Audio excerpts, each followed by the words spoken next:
This is the boiler.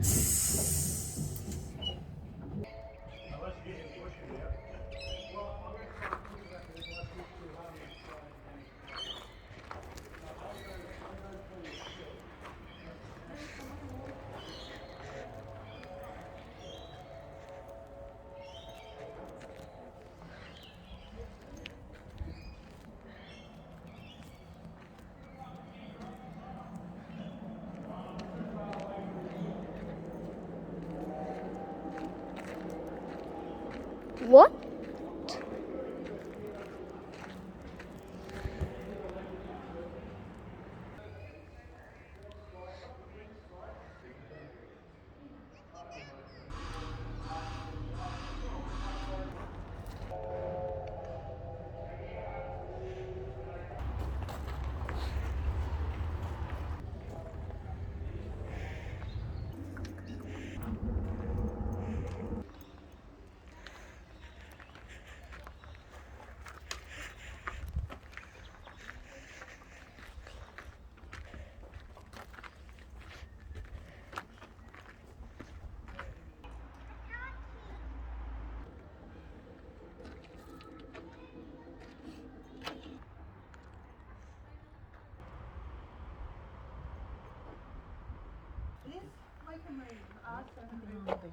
This locomotive R704 was displayed at the exhibition of Industrial Power Festival of Britain in Glasgow in 9.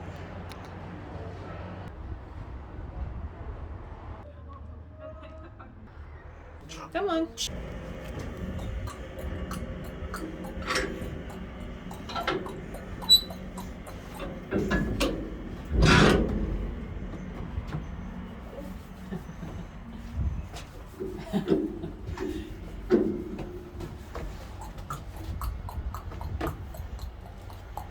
Akin na. Baka mahulog ah.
Showing some classic features of this medium line design. I think hindi Gothic chimneys, picket fences, and gas lamps are an added attraction.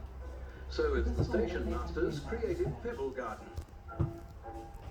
Some old-time employees star in this early portrait of Moreland Station at the turn of the century. Chilwell was originally named South Brunswick. Here it is in the 1920s, complete with the classic silhouette of chimneys on the eastern locomotives around 1980. Today, on the outback with decorative... We'll see if that They are weatherboard with gabled roofs, generally decorated with a king post and finnacles on the gable ends. The Brunswick box was opened in 1890. The present dual signal box dates from 1892 and, like Brunswick, sports an authentic Australian-style WC elevated on stilts. With its decorative scalloped eaves, Moreland signal box dates from 1892. The gatekeepers' cabins are smaller and less elaborate than the signal boxes yet they retain a similar weatherboard and roof design. King posts and finials adorn the gabled roofs, with chimneys that still survive, although fireplaces have been bricked up. The original gatekeepers' cabins have annexes or sunhoods, past Royal Park with its Royal Zoological. In 1884, the railway was the pulse of community life. Today, at the end of another century, we see the historic Upfield line looking almost miraculously as it did at the turn of the previous one. In a modern and highly mobile computer age, that's quite an achievement.